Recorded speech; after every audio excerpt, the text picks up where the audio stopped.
Buenos días a todos y Daniel también. Muchas gracias a todos mis compañeros del Centro Genealógico de San Luis. Voy a empezar a compartir para contarles los desafíos que tuve que enfrentar en esta tarea. Muy bien. Se ve perfecto, Marta. Muy bien, entonces sí, continúo.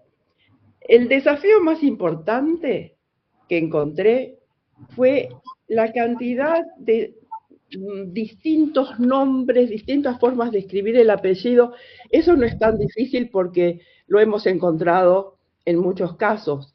Pero aquí tenemos el Francisco Pincel Catunao, José Pincel, el cacique Pancho, Pincel con doble S, Vicente Catrinau. Poco a poco les iré contando cómo fui dilucidando este problema. Aquí les quiero empezar con una foto de las que están, conseguí los negativos en el Archivo General de la Nación. Y lo que yo quiero mostrar en esta foto que fue tomada en diciembre de 1878, a un poco más de un mes de que el cacique fue tomado prisionero en la zona de La Pampa y traído a Buenos Aires.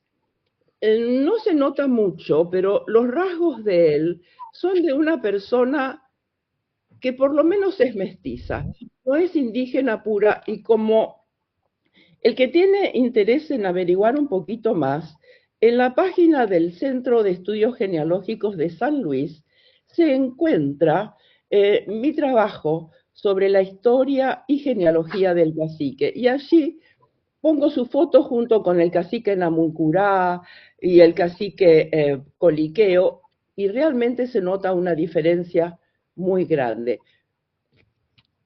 Continúo.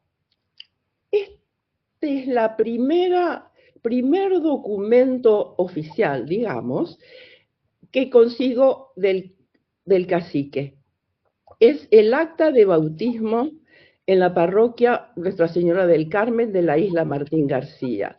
Él llegó a la isla Martín García junto con dos hijos y su mujer en enero de 1879. En septiembre, el 15 de septiembre, el padre José Virot lo bautiza con el nombre de Francisco Pincén Catrunao.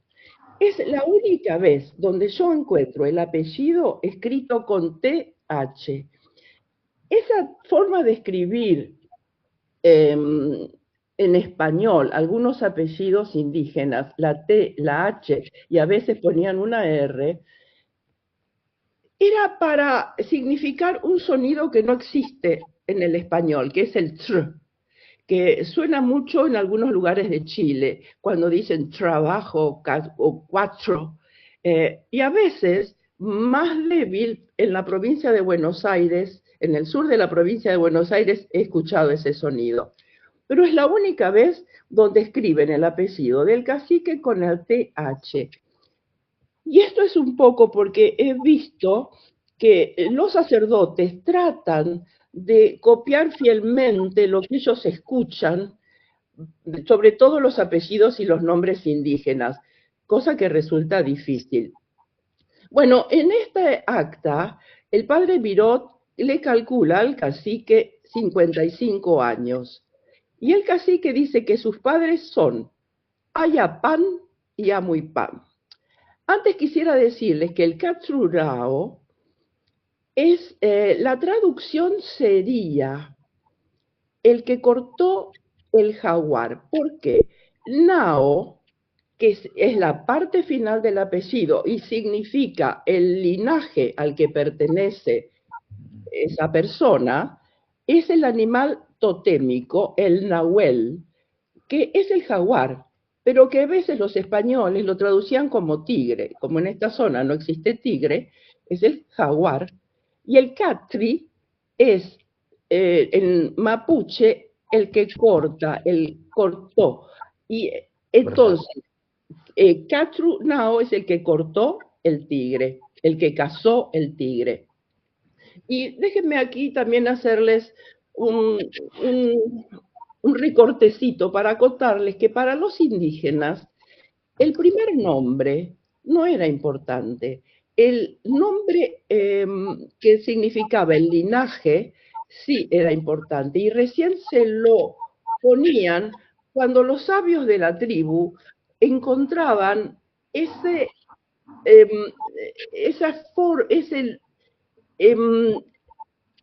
en lo que sobresalía a esa persona. En este caso, el Catrinao corresponde al domador o el cazador de tigres. La siguiente acta es la de Laitu. Laitu es una de las mujeres de Pinsén. Le ponen aquí el nombre de Paula, porque su madrina es Paula, y era necesario, así como el Francisco, que no sabemos de dónde viene, porque el padrino de Pinsén era Bonifacio Sapiola. En este caso es Paula la que es madrina de Laitu. El padre Virot, José Virot, recuerden este nombre de José, le calcula 50 años. Pero miren una cosa extraña aquí. Esposa del cacique Pancho Pinsén. En pocos minutos, el Francisco se convirtió en el apodo Pancho. Entendemos que tiene que ver, que es la misma persona, pero llama la atención esa diferencia. Bueno, lo demás son los nombres de los padres de Laitu, y me olvidé de decirles que los padres del cacique, y permítanme volver atrás, son los finados Ayllapán y Amuipán del Carué. Acá me encuentro también con otra dificultad, porque la terminación del apellido de los padres es Pan, que es el apócope de Pangui, que en mapuche es el puma. Entonces, aquí hay una diferencia entre el linaje de los jaguares y el linaje de los pumas, que es muy difícil de interpretar por qué. Pero bueno, es el nombre que dio el cacique de los que eran sus padres. El mismo día, el padre Virot los casa. Y aquí también, en el acta de matrimonio, que para que se entienda mejor está transcripta, dice que Pancho Pinsén Catrunao, de 55 años, se casa con Paula Laitu. Otra vez el Pancho en esta. Bueno, pero vamos a ver también en otros documentos cómo aparece nombrado el cacique. Y aquí en las dos primeras cartas son los telegramas, no cartas, telegramas que envían al poco tiempo de enterarse de que el cacique ha sido tomado prisionero por tropas del coronel Villegas. Una es del 16 del 11, se supone que el cacique fue tomado prisionero los primeros días de noviembre. Firmada esta del 16-11 por el juez de paz Guzmán. Y fíjense qué dice, lo felicita por el hecho de haber tomado prisionero al rey de la Pampa, cacique Pinsén, con doble S y sin la N antes de la S. Lo mismo, con el mismo apellido o nombre, lo llama Julio Arroca, que en ese momento es el ministro de Guerra y Marina del presidente Avellaneda. Esto en el año 1879. Explico mejor en el texto que está en la página de nuestro centro, que el coronel Villegas le escribe al investigador Ceballos diciendo una carta también alrededor de fines del mes de noviembre, diciéndole que es un error lo que están diciendo en Buenos Aires, que el cacique Pinsén es araucano. Él nació en Carué y que en el momento en que en esa zona eran los jefes de la tribu, Coyoepán y Pablo. Estos dos caciques fueron los que fueron asesinados por Calfucurá cuando él llegó a la zona de Carué, las lagunas encadenadas, lo que después fueron las llamadas Salinas Grandes. Eso se llama la matanza de Massalle y al que le interese puede investigarlo bajo ese nombre. La próxima carta, donde el cacique aparece con el nombre de Pinsen, es del año 1880, es cuando por ser 25 de mayo le quitan los grillos al cacique Pumer Rosas, Pinsen y algunos capitanejos. Ya 2 años después lo escribían con la C. La otra carta es de el año 1883 y acá tenemos al indio Francisco Pinsen cuando cuando están enviándolo a Buenos Aires a pedido de don Agustín Roca. Van a entregarle Francisco Pinsen a Agustín Roca en 1883. Otro documento es el que encontré en el Archivo General de la Armada. Y es interesante porque es de 1882, del 1 de mayo, y es la lista que el médico que visitaba cada tanto a los prisioneros presenta de los inútiles o débiles. Y en el número 37, aquí pueden ver la flecha, aparece Pinsen con un tumor. Ya no es Francisco, no es el cacique, es solamente Pinsen. ¿Será el mismo? Para averiguarlo, consigo ver en este libro de Estanislao Ceballos, La conquista de 15.000 leguas, en su último capítulo, que se nota que es un agregado de todo el estudio que él hizo de la zona de la provincia de Buenos Aires, desconocida para el gobierno argentino, y que al ministro Roca y luego presidente le interesaba muchísimo conocer para poder, como él decía, limpiar la provincia de Indios.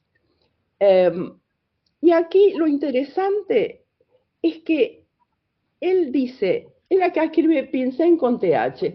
Esto fue el único que lo hizo porque para él, que intentaba encontrar el significado de ese nombre, lo divide en dos y supone que quiere decir el que hablaba bien de los ancestros. Solamente él tuvo esa idea. Lo que a mí me interesa de este párrafo es que Pinsen apenas puede montar a caballo, dice Ceballos, a consecuencia de un tumor de tamaño colosal que tiene en la pierna derecha arriba de la articulación de la rodilla. Bueno, creo que aquí está probado que esa persona que figura en la lista del médico es el cacique, porque además Ceballos lo fue a ver en el cuartel que estaba en Retiro, donde estaba prisionero Pinsen en el 1878. Y nos cuenta además que Pinsen niega que montara a caballo, como afirma el parte oficial. ¿Por qué? Y Ceballos dice, para satisfacer su última vanidad, porque Pinsen sabía que si él montaba a caballo, no lo podían alcanzar. Eso es lo que él quiere demostrar.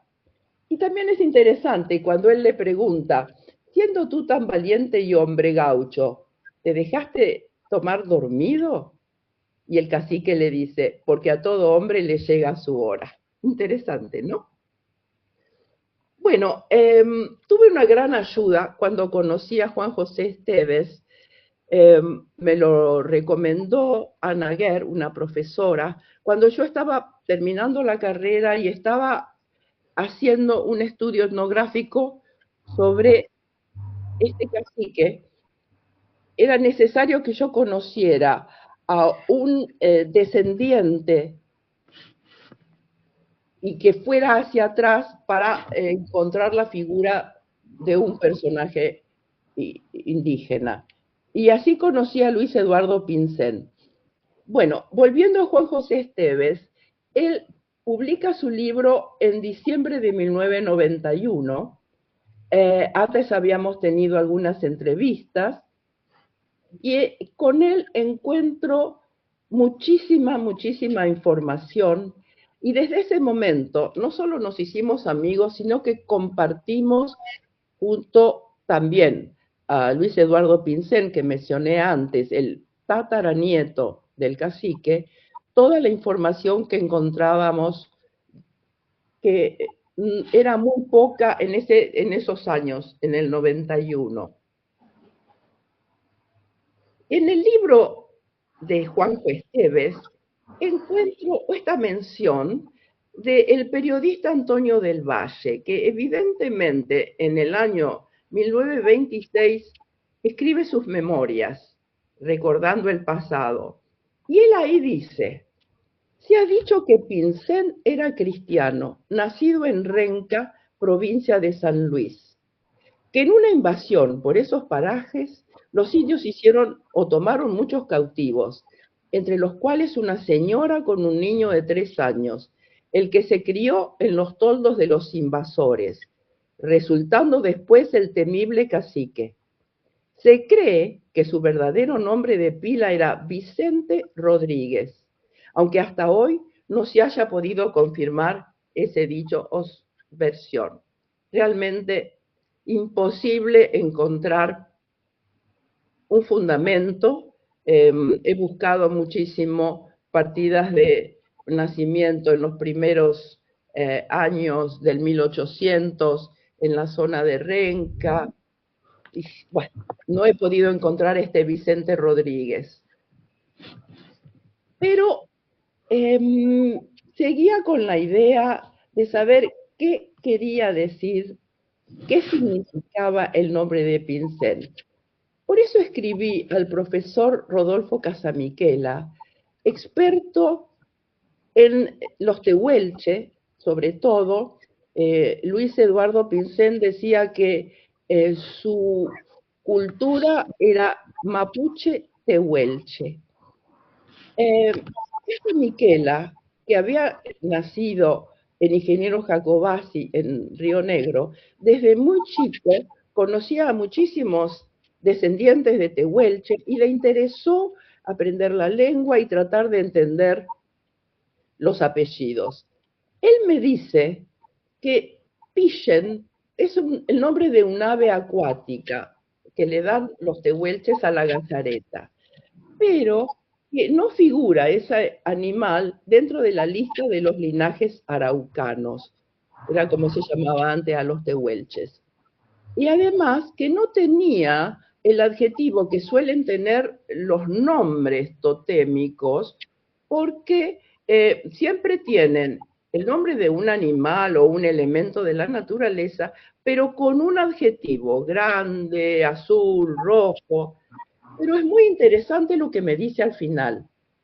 Parece un apodo convertido en apellido. Esto es interesante porque también recuerdo que en otras oportunidades Casamiquela decía que cuando uno leía el nombre de un indígena, era necesario leerlo en voz alta para poder entender mejor. Y en este caso, si lo repetimos, el nombre de pila del cacique, el Vicente, que podría ser, fíjense que si decimos Vicente, Vicente, Vicente, puede sonar como un pincel. Esto lo discutimos muchas veces con Juanjo Esteves y nos sembró una duda. En cuanto a los talleres de historia oral, que me parecen importantísimos para poder seguir con las investigaciones, en la presentación del libro de Juanjo Esteves, conocí a descendientes del cacique, a bisnietos del cacique, con los que decidí en el año 1994 realizar un taller de historia oral. Ellos vivían en Trenquelauquen, yo iba seguido a Coronel Suárez y una vez por semana iba a visitarlos con algo para el mate y teníamos unas reuniones muy interesantes. El señor de anteojos que ven es Pedro Folkman Pinsen. Sí, no me equivoqué, es Folkman, porque su padre era danés. Había llegado a Trenquelauquen con una fonola y con su capacidad para arreglar artefactos descompuestos. Y así conoció a Genara Pinsen, nieta del cacique, hija de Rosa Pinsen, nieta del cacique Pinsen y de Yaitu. Pedro en ese momento tenía 74 años, era muy simpático, tenía muchísimas historias para contar y muy buena memoria para recordar a todas sus tías y sus primos. Él era plomero y decía que nunca se había sentido discriminado. Claro, Pedro tenía ojos claros, Julio tenía ojos claros y seguramente había sido rubio, y lo llamaban el cacique y a él le interesaba mucho toda la historia de su familia y Esteves lo ayudó muchísimo a aprender muchas de las cosas que nunca le habían contado. La otra persona es Nicolás. Nicolás era hijo de Nicolasa Pinsen, hija de Rosa, pero otra Rosa, que era hija del cacique, pero no de Laitu, aunque Laitu la crió como si fuera hija suya. Nicolás me contaba que él sí había sido discriminado, que lo habían llamado indio roto, indio sucio, y él jamás iba ni roto ni sucio a la escuela, pero era hijo natural de Nicolasa, que trabajaba como doméstica en una casa de Empigüé. Noemí es media hermana de Nicolás, pero ya es el momento en que Nicolasa, la madre de ambos, había hecho pareja con un santiagueño llamado Cuello.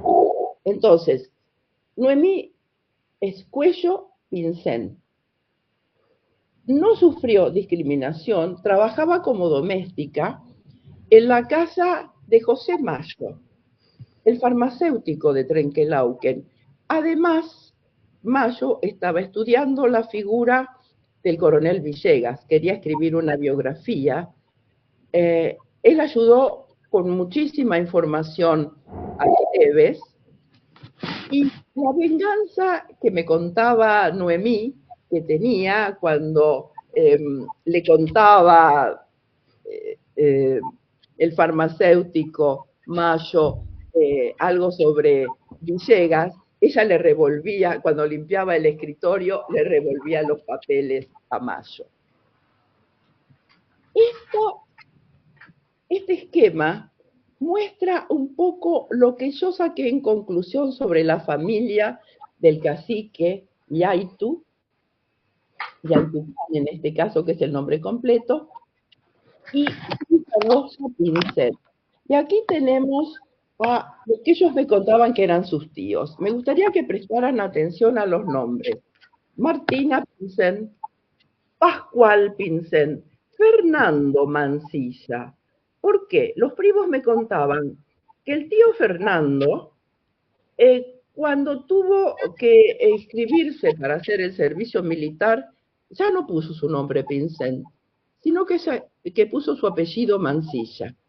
Tenemos a Genara, la madre de Julio, Felisa, Tomasa, Marcelina y Asunción. Esas son las tías que ellos recordaban y me mencionaban. Y fíjense, yo en el año 2010 decido hacer un estudio sobre genealogía con el profesor Enrique Piñeiro, que algunos que me escuchan lo conocen, y ahí conozco a Family Search, a la página de Family Search, y empiezo a investigar con la ayuda. Este es una de las planillas del censo de la población rural en Guaminí, donde, permítanme que por ahora no mencione a los tres primeros, y me encuentro a una Rosa Pincel, de 35 años, viuda, con 15 años de matrimonio y 5 hijos. Esos hijos son Fernando, Genara, Felisa, Tomasa, Marcelina, de pocos años. ¿Se acuerdan que se los mencioné en el esquema anterior? Pero el apellido es Mancilla. Mancilla con C. Felisa tiene ahí 4 años. En la página anterior estaba Nicasio Pincel con Z, de 50 años, casado con María Pincel. Ya María está escrito con C, de 45 años, con 10 hijos.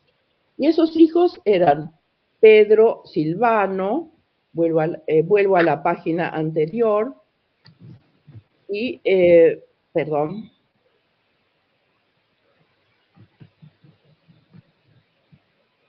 y aquí está Gregorio, Nicasio, Eulogio, de los que les hablaré luego. Pero ¿por qué el Mancilla y no el Pincel? Estamos hablando de 1895. La familia de Nicasio, hermano de Rosa, están juntos en Guaminí. La presento aquí para que se entienda mejor. Benito, Pedro, Silvano, Gregorio, otro Nicasio, Eulogio. Este Silvano es mencionado por el historiador de Santa Rosa, de La Pampa, que vive en Santa Rosa, como uno de los más antiguos residentes de la ciudad de Anguil. Es decir, que Nicasio se trasladó después con toda su familia a Anguil, porque sabemos que ahí en algún momento obtuvo algunas tierras. Esta es la parte de las mujeres, hijas de Nicasio y María Pincel. Para que sea más claro, la dividí entre masculino y femenino. Y aquí tengo a la señora Olga, hija de Dominga, nieta de Nicasio, que también con la que también hizo un taller de historia oral. Olga, a los 17 años, fue a trabajar como doméstica a Buenos Aires. Ella nació en Santa Rosa, La Pampa. Quiere decir que parte de la familia que encontramos en Guaminí, en otro momento se trasladó a La Pampa y en las cercanías de Santa Rosa. Olga finalmente se casa con un señor que es profesor de matemática y física del Colegio Militar de la Nación. Olga nunca renegó de su herencia indígena. Tienen un hijo, Fernando García Pincel, que es veterinario. Olga todavía vive, tiene más de 90 años, somos muy amigas, y me contó también muchísimo sobre las costumbres y sobre la familia. Lo que ella me contaba estaba corroborada por las planillas del censo que les mostré anteriormente. En Trenquelauquen, en el mismo censo nacional de 1895, me encuentro con Pascual Mancilla y otro Fernando Mancilla. ¿Se acuerdan que les dije que Rosa tenía un hijo, Pascual? Aquí tiene 18 años Pascual, no está en la planilla en Guaminí con su madre, está en Trenquelauquen. Suponemos que este Fernando puede ser primo, no sabemos. Y hay dos Pincel con ese, Nicasio y Benito. También había un Benito en Guaminí, hijo de Nicasio. Así que con los Benitos, los Nicasios, los Fernandos, tenemos algunos problemas. Pero para mí era un interrogante muy grande el porqué del Mansilla. Entonces, sigo buscando partidas de nacimiento y me encuentro en 1915, 20 años después del censo, con que una de las hijas de Rosa Pincén, Felisa, que tenía 4 años en el censo en Guaminí, ahora con 22 años, bautiza a su hijo natural Héctor Pincel. La Felisa, que estaba con el apellido Mansilla en el censo, 20 años después es Pincel. Otro ejemplo, Pascual Pincén, aquí sí, Pincén,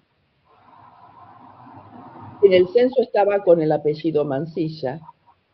25 años después del censo bautiza a su hija Asunción María y él utiliza el apellido Pincén. ¿Qué deduzco yo de esto? Es muy probable que habían sido perseguidos después que Pincén fue tomado prisionero y entonces decidieron tomar otro apellido. ¿Y por qué el Mansilla? Justamente alrededor de los años 70, el general Mansilla había hecho su famosa excursión a los indios ranqueles, fue con un sacerdote, el padre Donati, y bautizó el padre a muchos indígenas. Muchos de ellos tomaron como padrino al general Mansilla. Y es muy probable que, aunque no hubieran tenido como padrino a Mansilla, para enmascarar su identidad indígena, muchos utilizaran el apellido Mansilla. Y 20 años después, ya la cosa se había apaciguado, 1915, 1920, la persecución había terminado, unos residían en La Pampa, otros residían en la provincia de Buenos Aires, en Trenquelauquen. Entonces ya podían libremente usar el apellido que ellos juzgaban como propio. Aquí tengo para mostrarles la familia de la otra Rosa Pincén. ¿Se acuerdan que Nicolás, uno de los participantes del taller de historia oral en Trenquelauquen, era hijo de Rosa Pincén? Les voy a mostrar después la planilla del censo, está con ese, que era hija del cacique, pero no del Aitu. Nicolás y Noemí son los nietos de esa Rosa. Y están en el censo, pero en 9 de julio, provincia de Buenos Aires.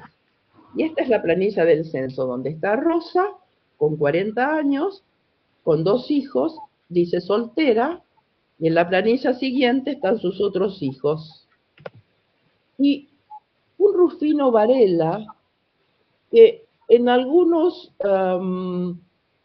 datos de Trenquelauquen, en algunas noticias en los diarios, aparece como que había sido compañero de Rosa.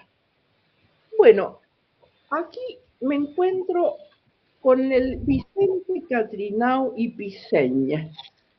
Esta es una carta que encuentro en el libro de Esteves, y le escribe en 1873, Pincén, por intermedio de Bernardo Namuncurá, que era el de Huaraz, ladino, sabía los 2 idiomas, le escribe Pinsent a Hilario Lagos, porque ya tanto los salineros con Calfucurá y los ranqueles, un poco menos, pero con Epumer Rosa, menos amigos del gobierno, les quedaba al gobierno este grupito que Ceballos dice que es como la república, como una república entre dos entidades muy fuertes, una república chiquita entre dos entidades muy fuertes, como eran los ranqueles y los salineros. Porque Pinsent había logrado armar un grupo muy grande y sobre todo, como los describe en un momento Villegas, criollos muy valientes y audaces. Y no quería tener relaciones con el señor gobierno. No quería ser un indio amigo como los Coliqueo, como los Catriel, que habían estado en un momento juntos y que después se alinearon con el gobierno para recibir las raciones. Los Coliqueo recibieron del general Mitre, cuando fue presidente, tierras donde formaron el pueblo de los Toldos, pertenecientes al partido del 9 de julio.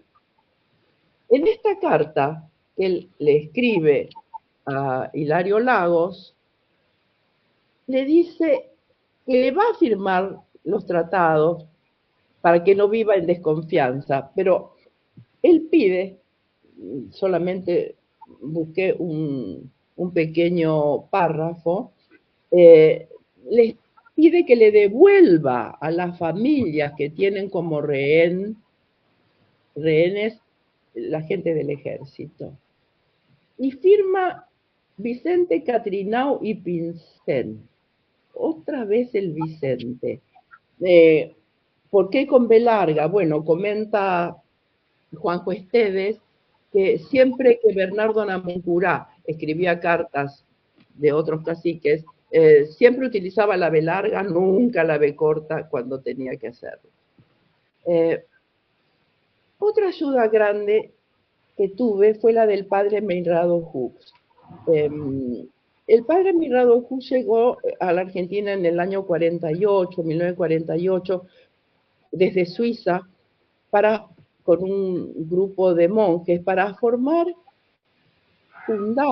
el monasterio Santa María de los Toldos.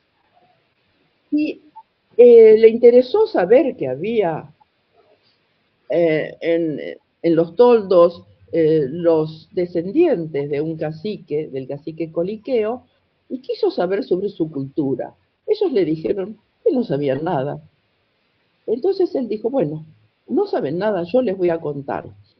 Y empezó a investigar sobre los indígenas de la zona, y bueno, nos dejó 4 o 5 volúmenes sobre los ranqueles, los indios salineros, los de la Pampa. El primer libro fue Coliqueo, el amigo indígena, el amigo de los toldos, ¿no? Algo así. Bueno. Indio amigo de los toldos, sí. Exactamente, así se llamaba. Gracias. Aquí tuve varias entrevistas con el padre Meinrado Hughes y también muchas cartas, y él era uno de los que pensaban que no había un solo Pinsent. Y en esto lo van a ver. Como yo le mandaba siempre resúmenes de mis investigaciones, cuando él recibe el resumen sobre el taller de historia oral, me manda también lo que él consigue sobre los descendientes. Y me dice que conoció a varios familiares del cacique Pinsent en esta carta del año 97, que hablan de que María Pinsent era casada en los Toldos de Coliqueo con Venancio Mansilla. Me dijeron que Venancio se llamaría Cheuquelén. Bueno, Aquí tenemos otro Mansilla que enmascara un nombre indígena. Y lo que sigue es un poco las discusiones, con mucho respeto que teníamos con el padre, porque él me pone, esto me impuso revisar mis anotaciones sobre los pinceles y sus fotocopias. Yo le había enviado la fotocopia donde le comenté que mandaban al indio Francisco Pincén, Agustín Roca, y él me dice, sus fotocopias que me dicen que en julio del 83 don Agustín Roca sacó al indio Francisco Pincén de la prisión en Martín García, como diciéndome, hablando de los pinceles, no se equivoque, no es uno solo, pero seguíamos siempre con esa discusión. El padre Medrado Hux me habla de María Pincén. La encuentro el 9 de julio, otra vez con el censo de 1895, de 28 años. El censista era Antonino Coliqueo, que evidentemente no tenía ningún interés en darnos más información, porque aquí no sabemos si es casada o no, cuántos hijos tenían, todo lo que en las otras planillas encontrábamos. Pero sí encuentro algo interesante, una Martina Mansilla de 6 años, que me pregunto si no sería esta la Martina, hija de Rosa, que no está con Rosa en Guaminí. Y más adelante me encuentro con Yay Tupán, de 85 años. Yay Tupán. ¿Quién sino Antonino Coliqueo, un indígena, no, conocía el nombre completo de la que llamábamos Yaitu? Entonces me fijo en la siguiente planilla y ahí me encuentro con un Venancio Mansilla. El padre Medrado Hux me había hablado de María Pincén casado con Venancio Mansilla. Aquí está la familia. Pero, oh sorpresa, también en el número 8 hay un Catrinao, 90 años. ¿Será este el cacique? Y con Cuesa de 70. ¿Quién es este Cuesa? Empiezo a buscar algo sobre Cuesa y me encuentro también en el libro de Juanjo Esteves un parte de una expedición que tuvo como objeto principal encontrar los restos de la toldería que quedaron en el desierto. ¿Y qué dice? Entre otros prisioneros viene el capitanejo Cuesa. Y aquí aclara Juanjo, que Villegas creía muerto un año atrás. Hermano del cacique Catrenao, y aquí voy a utilizar lo que decía Casamiquela. Yocoqueyen. ¿No suena parecido a Cheuquelén? Yocoqueyen, de la partida de Baqueoño, que probablemente era Baqueanos. Quiere decir que la persona que escribía parte escribía lo que él había entendido, pero es muy posible que fuera Cheuquelén y Baqueanos. De esta forma he podido hacer, con lo que me dijo el padre Medrado, lo que me había escrito el padre Medrado Hux, con lo de censo, este esquema, este cuadro de la familia Venancio Mansilla María Pincén. Porque Emilia Pincén, que trabajó en el monasterio de los Toldos, le dijo que su madre era hija de Benito Pincén, Agustina Salvo, y Benito, hijo del cacique. ¿Se acuerdan que teníamos 2 o 3 Benitas? Bueno, no sabemos cuál de ellos sería el padre de María, pero sí que era hijo del cacique. Y Venancio Mansilla era hijo de Cuesa Mansilla Cheuquelén y Anita Massa. Anita Massa también está en la planilla del censo donde está Venancio. Entonces, hablo con Juanjo Esteves, porque creo que hemos encontrado dónde estaba el cacique en el año 1895. Esteves, que en ese momento era el director del Museo Histórico de Trenquelauquen, va a 9 de julio, él conoce al director del cementerio de 9 de julio, y encuentran la partida de defunción de José Catrenau. ¿Se acuerdan que les dije de recordar el nombre del padre José Virot? Después que estuvo en Martín García, ya en Martín García, él había cambiado su nombre Francisco por el de José, en honor al padre José Virot, que era tan amigo y bueno con los indígenas. Bueno, aquí le calculan de 75 años, o por lo menos es la edad que a lo mejor Cuesa dio del cacique, aunque Antonino Coliqueo le había dado 90 en la planilla del censo. No nos dan más datos que el nombre y la edad, pero sigue buscando Juanjo Esteves en el cementerio y encuentra el registro del listado de arrendatarios de predios. ¡Oh, sorpresa! Cuesa Mansilla alquila el predio donde va a ser sepultado José Catrenau, con el número 38, y que murió el 24 de mayo, como dice su partida de defunción. No se queda conforme Esteves, y aquí nos muestra lo que sería la parcela 38. No hay nada, no hay ningún monumento, ni siquiera una cruz. Y en la ficha dice que está libre. Bueno, ahí sí. ¿Qué pasó entonces? ¿Dónde está el cacique?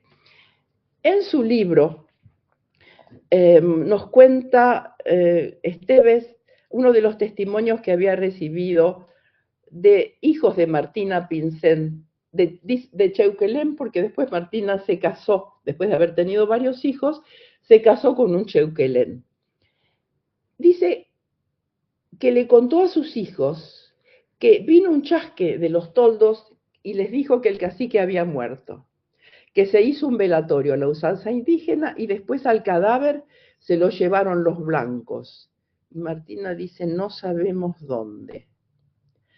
Por otro lado, Emilia Mansilla, que había trabajado en el monasterio de los Toldos, va a visitar a Esteves y le cuenta que Pincén falleció poco antes de nacer ella, en el 1898, que es un dato puesto por un médico que no estaban muy seguros de que fuera así, y que el cacique fue enterrado en el cementerio indígena de la tribu de Coliqueo, detallando que el cuerpo fue envuelto en un cuero con sus pertenencias y sepultado en la barranca de la laguna.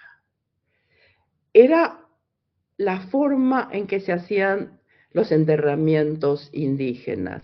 El cuero era de guanaco, en la parte que detrás de la piel se dibujaba signos y representaciones de lo que había sido el difunto en su vida.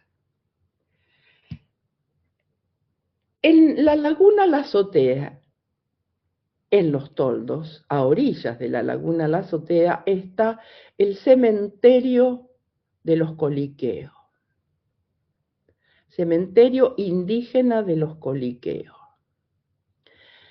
Sinceramente yo creo que se cumplió, que Cuesa Mansilla cumplió con la ley, arrendó la parcela, pero que realmente el enterramiento se hizo a orillas de la laguna. ¿Y por qué Martina decía, no sabemos dónde?